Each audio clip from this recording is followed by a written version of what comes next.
All right, what is going on, guys? So today I I still don't have everything I need for the 6.4 manifold. I got what I thought I needed, but then I didn't have the hardware to mount it. I didn't have the bolts for the map sensor or the SRV mod or the little module that controls it, actuator. So I still can't start on this. Once I get the bolts, I'll be able to do it. But I wanted to go ahead and get a jump start on the wiring portion of it, which is I'm using the MMX Z-automotive controller. So it's a harness, which is what you see here, that MMX makes to make this extremely easy plug and play deal instead of having to get an MSD box and all that other crap and do a bunch of wiring and tap into the fuel injector. This harness just does everything for you. You just got to plug it in where it needs to be plugged in. So what I want to do is show you guys how this works and the easiest route to get this through the firewall to plug in and all that stuff. So to start, we'll just start on the outside here. It comes in two separate pieces. There's an interior portion, which has green, yellow wires. And there's an exterior portion, which is what's in all this loom here, to protect it from the heat and whatnot. So this is the part that plugs into the SRV actuator that's going to be on the back side of the manifold. Since I don't have the manifold in yet, I'm just going to kind of rest that over there about where it should be. That has two different sections of wire branching off of it. The first one is what we'll go over here. This comes down and it splits off into a black wire and a red wire. Now, the red wire is for the TAPA fuse, which the one that comes with the Z-automotive controller does not fit the Dodge Durango. So I had to order some on eBay, which I will put a link in the description. I could only find a pack of 4, but it came with 4 and it came with fuses. This one from Z-automotive has a 5-amp fuse, so I just grabbed a 5-amp fuse and put that in the TAPA fuse, but I'll show you guys what that looks like here. Basically, this thing is allowing you to tap into a fuse so that you can plug into the harness. So the Z-automotive comes with this here section, TAPA fuse, in a separate part from the harness that goes over to the SRV plug there. So I just use the one from Amazon, plugs right in right there. I put a 5-amp fuse in it and then just find a slot somewhere. The best slot I could find is down here.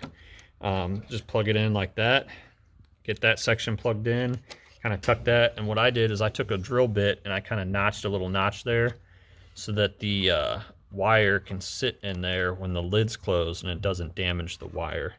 So I'm going to set that in there like that. Lid closes, no risk at damaging the wire. It's got a little protector on it, plus it's notched in there. Second wire, black wire, that's the ground wire.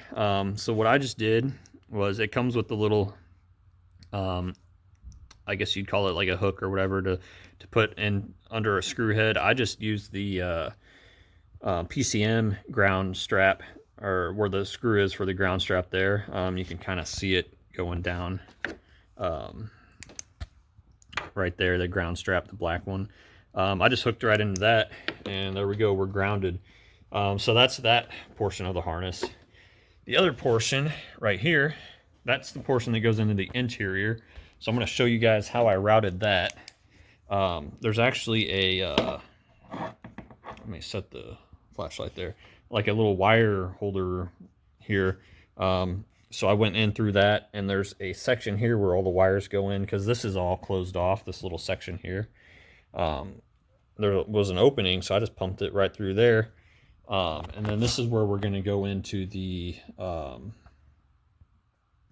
me back out here so I can actually show you in relation to the engine bay. This is where we're going to go in through the firewall down here into the interior. So let me zoom in here. You can see that hole right there. There's, hang on just a second here. Sorry, I've been having some camera trouble today. It's hard doing this with one hand. So you see that hole right there. There's a cap there from the factory, and if you go in through the interior, which I'll show you here in a second, you could just push that cap right out, and it gives you a hole there for the harness to go through. So that is where the harness is going through. It's important that you go through right here, guys, because there's no other way around this little wall right here. So head the harness through there, go down to that opening, and then I'll show you on the interior here where that comes out at. So let me set this up here. Right here, that is where the harness is coming in. So that right there, and you can see the hole right back there. I don't know if you can see the hole. Harness is coming through, plugs in right there to the interior portion. This part right here is where the little Z-automotive box is going to plug into. And then off of that are these green and yellow wire, and you can see it going around back behind the carpet here. I took this part out, which is under the glove box. It has 3 of those plastic pins, those little clips, those right there. I just cut them out because I got a bag of them, and I'll just replace them with new ones. But anyways, we went behind the carpet here, and if you pull this back, you can see that is where it plugs in at, is right down there. Let me zoom in a little bit in here. Right there, that like kind of greenish thing where all the yellow wires are coming out of, that's where this green and yellow wire, that's where the green and yellow wire right here go around to a, they've got a white plug on them. Just plugs right in there. There's a couple different open slots, but that's where you're going to plug it in. I've got mine plugged in already, so what we're going to do is close that back up, and this is where the wire's coming out. And so once I plug the Z-automotive controller in, I'm just going to tuck all this back behind this carpet here, plug the bulbs back into the underfoot lighting and put that back up and put the clips back in. But I just wanted to show you guys how that harness runs.